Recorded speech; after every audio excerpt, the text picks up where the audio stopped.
free. Tapi sebelum dimasukkan, kalau pakainya yang tidak disposable yang seperti ini, kencangkan bagian bawah, longgarkan bagian atas.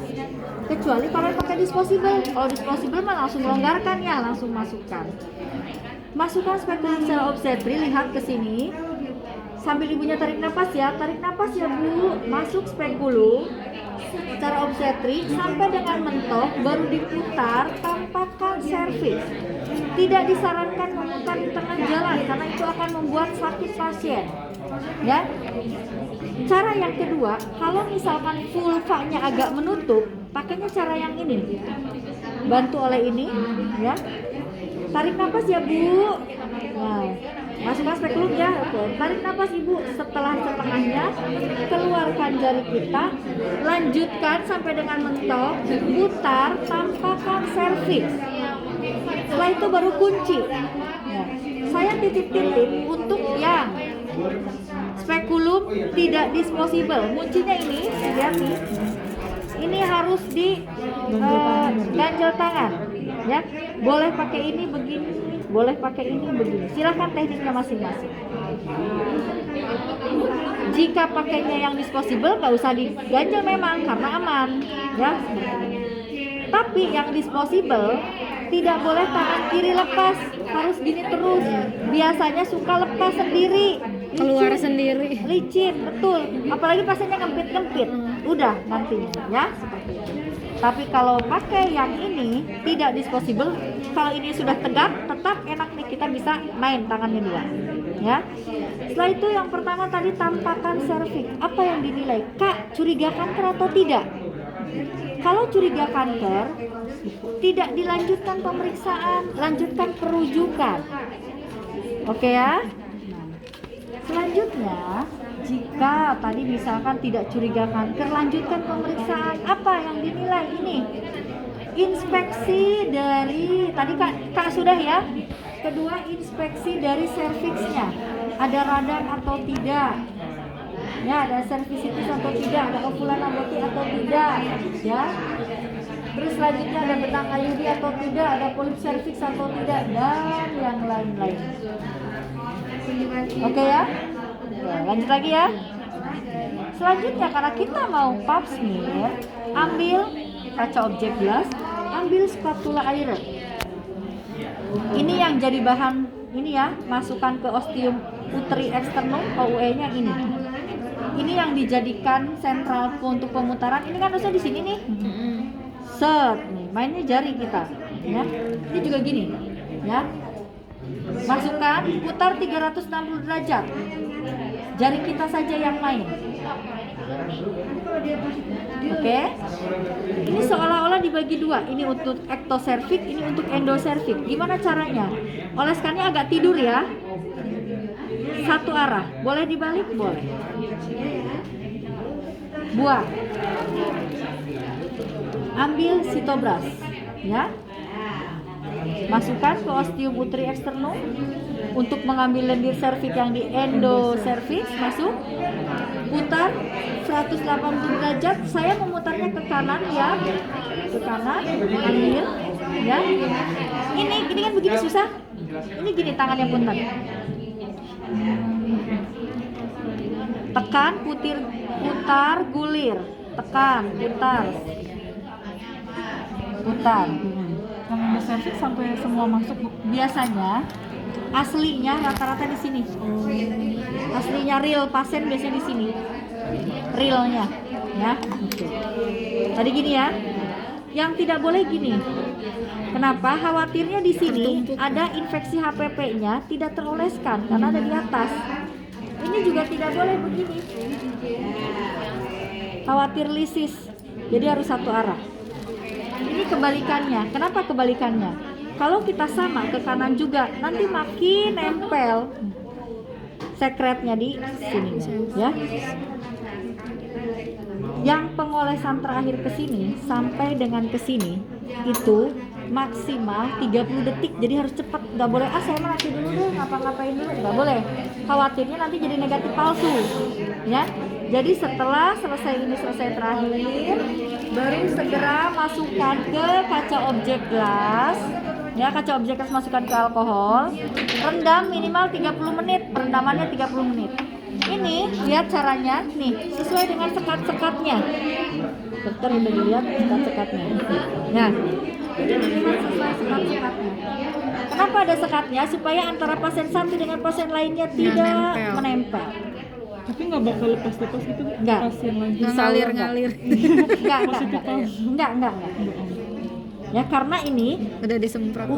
enggak disemprot pun. Ini kan alkohol itu supaya fiksasi, supaya makin nempel. Jadi fungsinya ini tuh untuk makin nempel. Ya, Nggak perlu dijarakin satu gitu. nggak perlu. Pernah juga nggak apa-apa. Nggak apa-apa tuh. Ini gitu. Nggak nempel. Ya.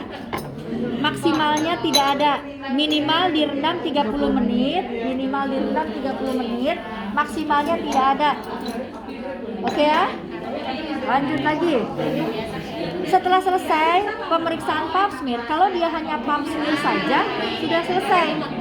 Kalau hanya pap smear saja, ya.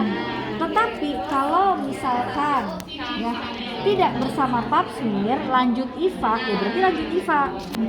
Berarti apa? Ambil DDT, celupkan, Bersihkan dulu. kalau misalkan lanjut IVA. Tapi kalau misalkan tidak lanjut IVA, pemeriksaan sudah selesai. Lepaskan. Besok ibu-ibu semua ini yaitu IVA saja. Ibu-ibu semua besok di puskesmas IVA saja. Langkah awal sama. Sampai dengan tampakkan servit, Kak, curiga kanker atau tidak curiga kanker, inspeksi serviks. Inspeksi dulu serviks. Setelah itu baru kita SSK-nya tampak atau tidak. Supaya tampak, tentunya kita harus celup air DDT, bersihkan. Ini ke sini, bersihkan. Di sini patokannya bersihkan sampai dengan kita bisa menilai SSK-nya tampak atau tidak. Jadi tidak ada patokan 1 kapas, 2 kapas, 3 kapas, tidak. Tapi sampai apa? Sampai dengan kita bisa menilai SSK-nya tampak atau tidak. Ya, kalau bisa dibersihkan lagi boleh nggak Bu? Boleh, yang tadi buang ambil lagi yang baru. Jangan kapas itu terus. Ya. Oke. Setelah itu kita bisa menilai SSK-nya tampak atau tidak. Setelah itu baru foto pra-IVA, cetrek. Ya, setelah foto pra-IVA baru kita celupkan asam asetat. Lihat semuanya. Ini ada 2 teknik di sini. Bisa ditotol, bisa dioles. Kalau ditotol ini ke sini, kalau ditotol berarti total dari tengah, dari ostium uteri externum keluar. Boleh ke kanan muternya, boleh ke kiri, bebas. Saya maunya pakainya yang dioles misalkan. Celup asam asetat, ini ke sini, oles. Boleh ke kanan, boleh ke kiri mutarnya, tapi yang pasti dari tengah keluar. Saya maunya ke kiri. Oke. Setelah itu zaman dulu mungkin ada yang masih begini nih. Tunggu 1 menit. Sekarang sudah tidak boleh lagi gini. Sudah diupdate-nya yaitu setelah selesai gini, lepas, ini buang, tunggu 1 menit, mata kita selalu melihat ke SSK, selalu melihat perubahan warnanya di 1 menit pertama. Kalau tidak ada jam, kita berhitung dalam hati sampai dengan 60 detik. 1, 2, 3, 4 dengan ritme yang sama, jadi 1 menit. Ya. Kalau misalkan 1, 2, 3, 4, 5 itu mah 6. Jadi 30 detik nantinya. Karena yang ditunggu memang 1 menit, ya. Kenapa sekarang nggak boleh lagi begini? Ketinggalan jadi infeksi. Bukan. Yang pertama, karena kita tidak bisa melihat perubahan warna di 1 menit pertama. Karena kalau ada IVA positif, dia akan muncul di 1 menit pertama dan akan hilang di 3 menit kemudian. Oke ya. Yang kedua, ini membuat pasien tidak nyaman. Coba aja ibu, di gini-gini pun gak nyaman, apalagi ini 1 menit ditungguin gini. Coba aja periksa IVA, biar tahu rasanya. Saya suka periksa IVA, sakit mah enggak, tapi nggak nyaman. Ya, itu alasan. Bu, berarti ini servisnya yang semuanya ya, Bu? Semua, tapi dari tengah Dari dulu, tengah ke dalam. dari Oh, dari tengah ke luar. ostium ke SSK ke zona transformasi. Ya. Tunggu. Caranya gini. Tunggu 1 menit. Diagnosa IVA positif atau IVA negatif. Baru foto pos IVA, cetrek. Ya. Setelah itu baru bilas lagi, lihat air DTT. Ini ke sini, ini ke sini. Ya. Setelah itu pastikan tidak ada kapas yang tertinggal atau serabut kapas pun yang tertinggal, baru lepas. Gitu ya. Suatu saat mungkin ada kalanya kita ragu. Kalau ragu bagaimana? Boleh nggak diulang? Boleh. Caranya gimana? Jadi gini, kalau misalkan suatu saat kita ragu nih lagi periksa IVA, aduh, udah di IVA ya,